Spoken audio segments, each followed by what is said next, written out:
James Milner. Igrači koji su zabili Premier ligaški gol nakon 35. godine. Ne. Zlatan Ibrahimović. Premier liga. Mislim da, ali ne tražimo to.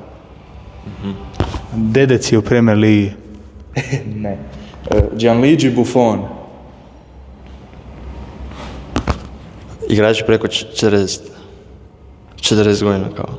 Kao sad trenutno imaju ili... Pa, koji su igrali kao preko 40 godina.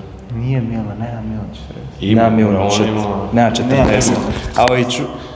Ali Čunko blizu si jako, samo što reći. Dani Alves.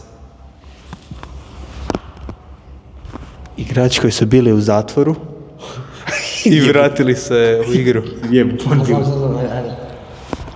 Igrači koji su bili umirovljeni i vratili su se u igru. Ne. Ali Čunko, onaj tvoj prije za godine je bio jako blizu. Samo smanjiš brojku. Francesco Totti. Igrači koji su igrali preko 35 godina. Mislim, da, u 38 smo tražili Ok. da pobjede. Ok.